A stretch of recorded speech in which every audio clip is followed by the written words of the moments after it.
Whatever. Okay, I guess the first thing that I can do is I can answer you guys' question about what this is growing in the tank right here. Okay.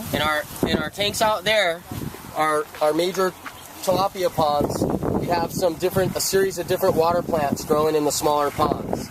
They work as biological filters for the water. They take out the fish poop, basically, the nitrates out of the water.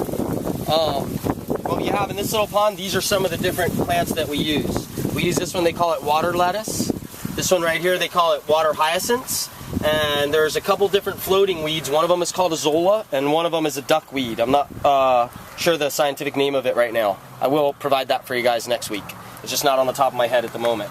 So all these things that we're growing in these tanks are meant to utilize the fish poop, basically as nitrogen to grow them. And what we're growing them for is a biomass. And what I mean by a biomass is that we're trying to create a bulk of mass that we can grow soil with. So we're basically taking this, everything that we can pile together, stuff from the ground, grasses that we've cut, and we're sticking that in our piles over there and feeding it to our earthworms. And our earthworms are making it into dirt. And so that's what we're doing with these little water beads right here, conditioning and stuff. So that answers that question. This is the end product. This is a store-bought worm casting from Ace Hardware. That's pure worm castings right there. That's composted material that worms have pooped out. This is some finished product that they do on the mainland. They don't use a lot of stuff in it like we're using. Ours should be far superior to this because we're adding a lot more nutrients and minerals by being aware of what we're throwing into it. And they're just using basically a carbon and a nitrogen ratio compost without a whole lot of thought going into how much elements they have into it. So we're going to take some of this, and on this side where we've been growing things, and we haven't really added anything to the soil yet, we're going to go around and we're going to put a sprinkle of these worm castings on everything that's growing in here to give them a little bit of nutrients. And then over the next couple of weeks, we're going to observe and see what that did for it. So we can use it just as a fertilizer. So that's going to show you guys as we pull it out of these piles right here and we throw it into our main bins, we're basically doing the same thing. But we don't have enough finished worm castings right now to start supplementing some of the plants with, so we're going to use some store-bought worm castings, which is organic and a great product as well. Eventually that's what we'll be getting out of these piles. It's the same thing as this. So we're going to fertilize everything with pretty much just worm castings and fish water. Those are our really basic fertilizers, the compost, worm castings, and fish water. Will provide nitrogen, potassium, and phosphorus, and all its trace minerals to grow things with.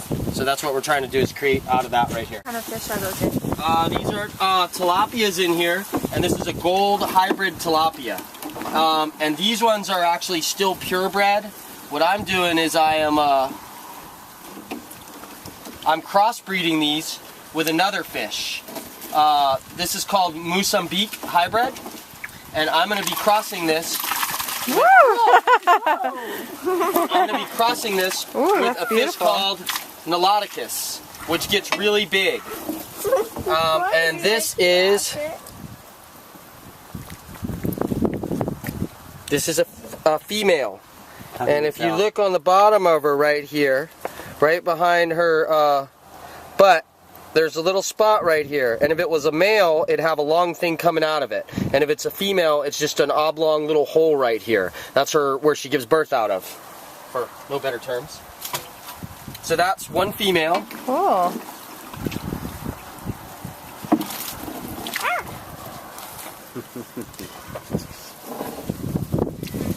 That one was a little strangled. This is another female.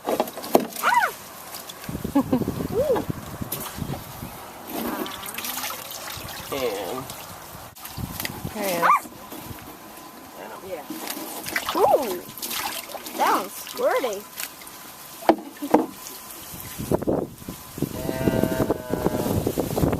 this is another female. So we have 3 females we're going to put in this tank. And we're going to put these 3 females with 1 male. And that will be our breeding tank.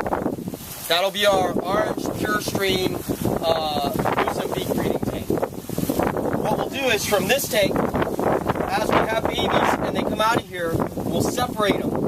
In one tank, we'll do the Niloticus pure, which is the gray one, and we'll do Niloticus stock. And we'll do another tank like this, we'll have them breed in it, and then we'll put all the babies in the top tank there. We'll put about 300-400 babies in one of those tanks. we'll have a biomass tank that filters it and an aquaponics system that runs off of it. That'll be the filtration system for all these fish. And we'll keep 2 separate breeding programs going on. We'll keep pure Mozambique, pure Nauticus, and we'll mix the 2. We'll do 50-50 on them, whatever their gene pool comes out to. And then we'll get a series of fish that aren't quite orange and aren't quite gray. They're kind of like silvery gold, like a really nice snapper. And they'll get about 5 pounds in 2 years period for them. 2 pounds within a year. So is that the purpose of breeding them, to get a larger fish? Or? There's a couple reasons. Sometimes when you crossbreed them, you get a higher number of males, which means less breeding in your tank. You can separate and you can stock your tank with either all males or all females, and that way you have a less of a chance of them breeding in the big tank, which creates competition for food.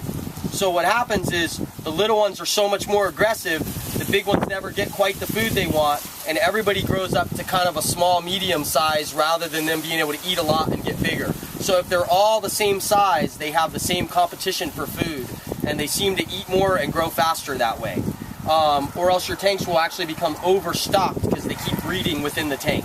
So that's one reason, but for me personally, I don't mind that because I'm not looking to do giant scale commercial fish production. We're trying to do a little bit and a little bit at a time, so I don't mind harvesting the bigger ones and letting the small ones grow out. I don't want to stay on a major fish harvesting schedule. I want to show sustainability in a small area, and as much as harvesting the fish, I'm using the fish to create them for my fertilizer as well as to make fish for food. So the idea is to have some yellow fish that are just perfectly big yellow ones that we can sell for big money because they're a good quality fish. Maybe that's not the right term, big money or whatever. But also gray, really nice Nauticus fish that will get bigger, won't be as pretty. So there's a few different reasons in it. I don't know if that's the best explanation for it. But to keep a good breeding program going and to be able to bring out different types of fish and isolate them, and then also different people will want fish for different systems. I want to be able to give them Nauticus, Mozambique, and a crossbreed of the 2. So that's kind of it for what we're doing. So I'll have 2 breeding tanks set up. I'll have 2 fry tanks set up. The fry tanks will raise the fish till they're a fingerling size at about 2 to 3 inches. And after we've raised them all to about 2 or 3 inches in there, they'll go into the big ponds at that size. And then we'll grow them out from 2 to 3 inches to potentially 5 pounds, all depending on the time span and how long we raise them for and how much we feed them. And then when we feed them, they'll get a diet of algae that they naturally eat out of the pond, bugs that come into it attracted by a light at night, and coconut shreddings. This is a Tahitian coconut shredder right here. It's basically a little raspy piece of metal. And what happens is we crack a dry coconut in half, and when we crack it in half, we scrape it on here, and we make a fine grated shredding. We take that shredding and we squeeze it, and that's what's known as coconut cream, the fat.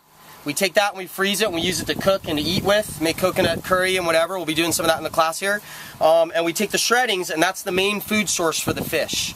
So it's got a lot of fat in it. The fish have a superior taste when they're fed coconut. They're not fed a commercial food, which is the problem with most aquaculture, is they're basically feeding them dog food. They're feeding them leftover fish waste and corn and all kinds of things that you would never want to eat yourself, but you're going to feed it to something you're going to eat. My theory is never feed the fish something you wouldn't eat yourself if you're going to eat them. So between insects, coconut shreddings, and algae, you have a natural fish, as organic as it can possibly be.